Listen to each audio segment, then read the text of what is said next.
Ada stigma bahwa bahasa daerah itu dianggap kampungan dan tidak bergengsi. Bahasa-bahasa daerah mati, hilang tanpa upacara pemakaman.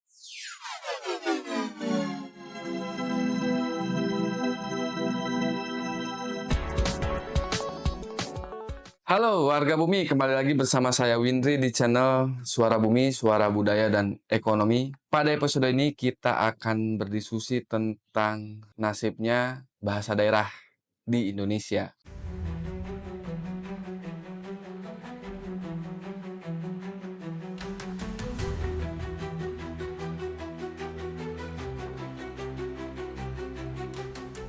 Ada stigma bahwa bahasa daerah itu dianggap kampungan dan tidak bergengsi, sehingga mungkin saja itu yang menyebabkan beberapa orang tua tidak mau untuk mengajarkan bahasa daerah kepada anak-anaknya. Dan yang paling mengerikan adalah, saya pikir tidak begitu banyak, bukan berarti tidak ada, tidak begitu banyak yang merasa fenomena ini berbahaya secara senyap, diam-diam, bahasa-bahasa daerah mati, hilang tanpa upacara pemakaman. Suatu bahasa daerah ditentukan oleh jumlah penutur, kemudian transmisi antar generasi, dan penggunaannya di kehidupan sehari-hari. Kita bisa lihat saat ini bagaimana fenomena-fenomena yang terjadi bahwa anak muda khususnya terkadang lebih cenderung menggunakan bahasa asing, khususnya bahasa Inggris. Tentu sikap tersebut memiliki latar belakang yang memang disebabkan oleh kepentingan-kepentingan yang tadi disampaikan di awal. Bagaimanapun, penggunaan bahasa juga berkaitan dengan sejauh mana dampaknya keterampilan berbahasa itu terhadap kehidupan masyarakatnya. Bahwa sebuah bahasa bisa bertahan jika yang pertama memiliki status yang tinggi, yang kedua adalah demografi yang kuat. Artinya para penutur itu memiliki jumlah yang banyak. Yang ketiga adalah dukungan institusional. Dalam hal ini bagaimana sekolah-sekolah atau lembaga-lembaga pemerintahan, platform-platform media digital pemerintahan itu menggunakan bahasa-bahasa daerahnya. Kita bisa ambil contoh yang paling konkret, misalkan Pak Gubernur Provinsi Jawa Barat ya, Pak Deddy Mulyadi, bisa cek di websitenya, di website Pemprov Jawa Barat, bahwa ada pilihan di website itu penggunaan bahasa di website. Yang pertama adalah penggunaan bahasa Indonesia dan yang kedua adalah penggunaan bahasa Inggris. Nah, saya pikir menjadi penting dan sangat memungkinkan untuk menguatkan bahasa daerah. Kenapa tidak? Bahwa pilihan dalam websitenya itu katakanlah menggunakan bahasa Inggris dan bahasa Sunda gitu. Saya pikir itu di antara cara dari banyaknya cara, peran pemerintah berkontribusi untuk mempertahankan bahasa daerah. Menurut data Badan Bahasa di Kemendikbud, bisa dicek bahwa ada sekitar 700 bahasa daerah di Indonesia. Namun sebagian besar bahasa-bahasa daerah itu memiliki tantangan untuk eksis, beberapa terancam dan beberapa jelas sudah hilang. Tentu banyak faktor yang menyebabkan bahasa daerah menjadi punah. Tadi sering saya sampaikan di awal bahwa yang pertama adalah karena bahasa daerah dianggap tidak berdampak ekonomi dan tidak praktis, sehingga orang tua tidak begitu mementingkan anaknya mampu belajar bahasa daerahnya. Kemudian yang kedua adalah peran institusi, dalam hal ini lembaga pendidikan. Bahkan kawan-kawan bisa cek, dan ini pun pengalaman pribadi, bahwa saya pernah menjadi guru di beberapa lembaga pendidikan. Memang kenyataannya bahwa bahasa daerah masih minim para pengajar. Saya tidak tahu persoalannya apa, tapi lembaga-lembaga pendidikan yang memang melahirkan sarjana-sarjana sastra daerah itu tiap tahun pasti ada. Tapi persoalannya mungkin kawan-kawan bisa bantu jawab di kolom komentar. Kemudian dominasi media yang berbahasa Indonesia dan asing. Kita bisa lihat stasiun televisi, kemudian platform digital, itu cenderung bahasa-bahasa asing, khususnya bahasa Inggris, kemudian bahasa Indonesia lebih dominan dibandingkan penggunaan bahasa-bahasa daerah. Hal ini mempengaruhi pola-pola dan kebiasaan berbahasa anak muda akhirnya. Kemudian yang kedua, tidak bisa kita pungkiri bahwa mobilitas sosial, bahwa seseorang pindah ke suatu tempat untuk bekerja atau melanjutkan pendidikan, perpindahan masyarakat ini juga berdampak bahwa pada akhirnya masyarakat-masyarakat yang berpindah tempat itu berusaha mempelajari bahasa di tempatnya yang baru untuk berusaha adaptif dan menyesuaikan dengan bahasa daerah yang ada di tempatnya yang baru. Menurut data Badan Bahasa tahun 2021, sekitar 11 bahasa daerah sudah punah. Nah, tahun ini 2025, mungkin teman-teman bisa cek lagi data terakhir seperti apa.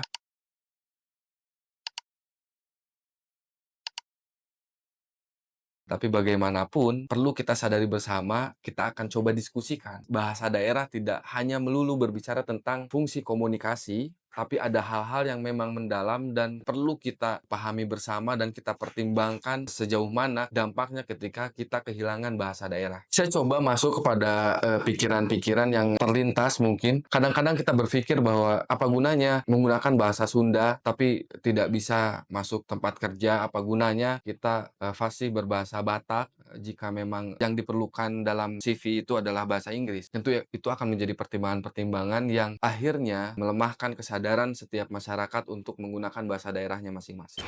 Kita mungkin lupa bahwa penggunaan bahasa daerah tidak melulu berbicara tentang berkomunikasi. Bahasa daerah dia menyimpan nilai-nilai, sistem tradisi, sistem pengetahuan tradisional yang memang sebetulnya itu bisa diidentifikasi dan dipelajari jika kita memahami bahasa daerah. Saya pernah baca menurut Fishman bahwa ketika kita kehilangan bahasa lokal, berarti sama juga dengan kehilangan cara berpikir dan cara memaknai hidup ini. Kita ambil contoh bahasa daerah, bahasa Sunda. Bagaimana bahasa bisa mencerminkan identitas dan ekspresi masyarakatnya. Bahasa Sunda dia memiliki banyak kata-kata untuk menggambarkan situasi jatuh. Contohnya, misalkan penggunaan istilah ragrag, tisoledat, tigebrus, tikosewad, bahwa situasi jatuh pun memiliki kata yang beragam. Artinya apa? Artinya bahwa bahasa daerah mampu memberikan ekspresi cara pandang setiap masyarakat terhadap penggunaan variasi kata. Tadi contohnya jatuh itu memiliki keragaman penggunaan kata. Keragaman penggunaan kata itu tentu saja mencerminkan nuansa gerakan, suara, dan dampaknya. Sehingga bahasa bukan hanya sekedar alat komunikasi, tapi bahasa merupakan representasi dari warisan budaya leluhur, warisan budaya yang bersifat kolektif. Kita coba kaitkan bahwa bahasa lokal dengan sistem ekologi tradisional. Bahwa banyak bahasa daerah itu menyimpan pengetahuan-pengetahuan tradisional, baik itu dalam klasifikasi cara bertanam, obat, cara hidup, itu bisa dipelajari dari bahasa-bahasa daerah. Saya pernah baca bahwa penelitian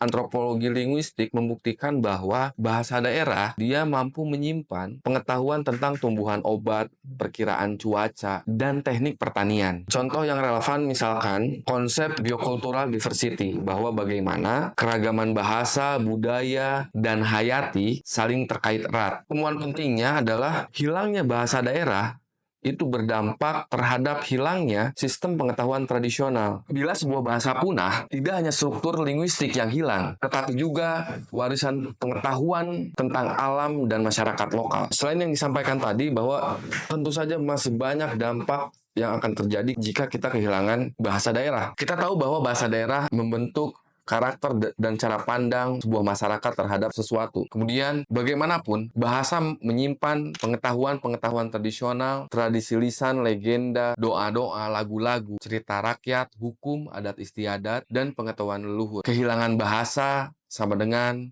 kehilangan warisan budaya. Bahasa menciptakan rasa kepedulian bersama sebagai sebuah ingatan kolektif sebuah masyarakat. Kita bisa mulai cek dan introspeksi dari sekarang siapa yang terancam, dan tentu saja sudah terbukti ada beberapa bahasa daerah yang telah hilang. Menurut data dari Kemendikbud, ada beberapa bahasa yang sudah hilang, diantaranya adalah bahasa Hoti di Maluku Tengah, bahasa Nakela di Maluku, bahasa Hukumina di Maluku, bahasa Mapia di Papua. Tanpa penutur bahasa daerah, tentu saja kita akan kehilangan makna, irama, konteks lokal dari tradisi lisan, tentu saja akan ikut hilang. Bahasa daerah tidak lagi otentik ketika diterjemahkan. Ini menarik untuk didiskusikan tentu saja bagi para orang tua yang sedang memiliki anak atau para calon orang tua, bahwa menurut beberapa penelitian tentang linguistik dan neuroscience bahwa usia yang cocok untuk melatih dua bahasa itu di rentan usia 1-3 tahun. Ada beberapa kekhawatiran bahwa mengajarkan dua bahasa secara langsung itu berdampak negatif terhadap anak-anak. Tapi ternyata menurut penelitian itu keliru, tidak terjadi hal tersebut, bahwa justru ketika seorang anak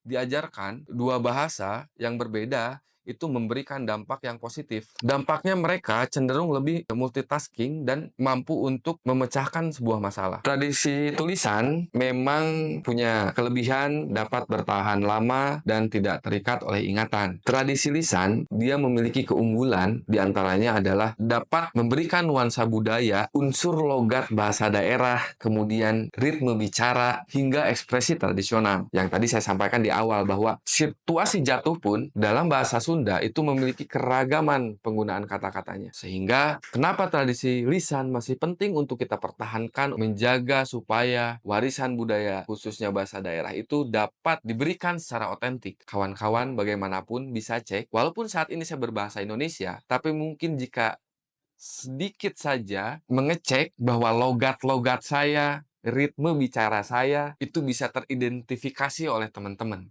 bahwa saya lahir di mana. Maka, saya pikir idealnya tradisi lisan dan tradisi tulisan harus betul-betul bisa dijaga dan berimbang. Tidak menganggap bahwa tradisi tulisan lebih hebat dan bagus daripada tradisi lisan, pun sebaliknya. Kedua tradisi ini bisa kita pertahankan karena memiliki kelebihan dan kekurangannya masing-masing. Tradisi lisan dapat menjaga ekspresi dan jiwa, kemudian tradisi tulisan dapat menjaga bentuk serta kesinambungan pengetahuan. Kita bisa pilih saat ini apakah kita akan ada di posisi yang hanya diam saja, atau minimal kita dapat berpartisipasi untuk ikut menyuarakan bahwa pentingnya mempertahankan, menjaga bahasa daerah yang kita miliki saat ini. Dan tentu saja, terakhir, selalu akan saya sampaikan bahwa Suara Bumi akan terus membuka ruang-ruang diskusi, mempertanyakan segala sesuatu, mencoba memaknai kembali,